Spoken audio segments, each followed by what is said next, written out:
What's going on, guys? Listen, I want to share something with you. Just give me a second. I, as I'm sitting here getting this together, I had this thought. And my thought was, why is it that every single celebrity that exists, why do they all have like the same struggle story? Right? They all have the oh, I wanted to be a famous actress or a famous rapper or a singer songwriter, and I moved to LA, or and then I was grinding, living in my car, I was poor, I didn't have anything, and then all of a sudden they just blow up, right? They all just blow up somehow, some way, and they all describe it as if it's just one big coincidence. And then they go on to like create insane demonic movies and music, and it's like, man, if it was really all just about coincidence or skill or being at the right place at the right time, there would be a bunch of celebrities. As you know, that's not the case. We live in a very spiritual world. And I actually found this video where this guy talks about how he's a high-ranking wizard, and he initiates these people into the Illuminati, which then the Illuminati blows them up. Now we all know this is demonic. Okay, why would you partake in something like this? But I want to share this video with you guys just so you can see. If you have dreams of going to Hollywood and being a singer, songwriter, actress, this guy's going to tell you what happens behind closed doors. All right, let's get straight into it. I've been talking way too much. Sorry about that. Hopefully you didn't skip. All right, let's take a look. It's the high wizard. Everybody hires the high wizard. I mean, it takes a high wizard to make a rock star. I made 1,200 rock stars from 87 to 99. If they had not been famous prior to 87 and you suddenly found somebody out that was famous in 87 to 99, I made them famous. Now, some people re-sign a deal. They weren't happy with the deal they had, and they re-signed.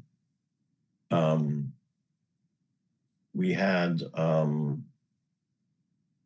went to, it's called a warehouse deal. So there's warehouses in Hollywood and in Los Angeles. And I would show up with an entourage, and you're you walk in and you ask who wants to be famous. Everybody puts their hand up. Everybody wants to be famous. And I say, okay, what are you willing to do to be famous? And the people that say, I would do anything. Well, give me an example of anything. Well, nothing with animals or children, but anything else. So that person gets struck off the list. Wow.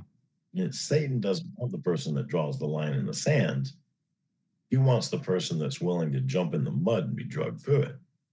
So they write his name on the list and write down that he can't come back to one of these things for like 90 days. Or it might be for 6 months. If he's already tried a few times and every time he turns me down, he says nothing with animals or children, and this is the third time doing it, he might be told, don't come back for 3 years. This person is never going to be famous because they have morals.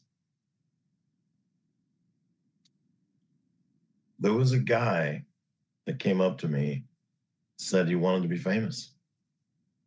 I said, what are you willing to do? He says, I'll do anything. Said, give me an example of anything.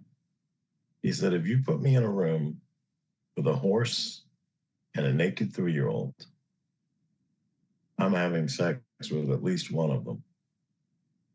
And I might have sex with both. All right.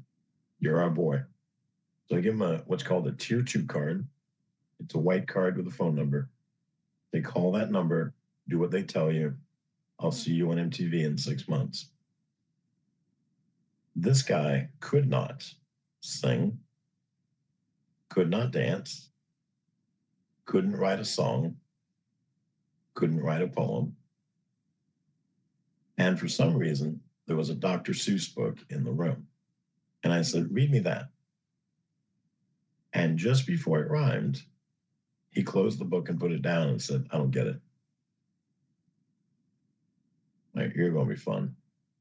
So I gave him the phone number, sent him on his way.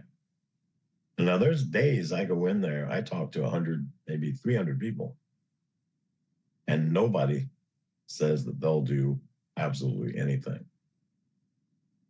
Too many people with morals and no rock stars that day. You know, a few years ago, Chester Bennington was with Lincoln Park, and Chris Cornell was with Soundgarden. He'd also been with Audioslave. Mm-hmm. And they decided that they were going to reveal to the world the pedophile scandals that are happening within the music industry, which would have been this whole thing. I'm going to pause it right there. Listen, I want you guys to understand that this is truly what's happening behind closed doors in the music scene. And this guy, his name is Zachary King. You guys can check it out. I'm going to link this video in the description below. But I want you to understand, why in the world would you want to be famous? But what profited man, to gain the whole world but lose your soul? I'm telling you, this is what's happening out here. People are giving their souls, they're compromising their morals just to be famous, and it's not worth it, because you may be exalted here by the earth, but after you die, the afterlife, that's where it matters. You're going to be dead a lot longer than you were ever alive. What are your thoughts? What are your opinions? Put them down in the comment section, and I'll catch you guys on the next one. Peace.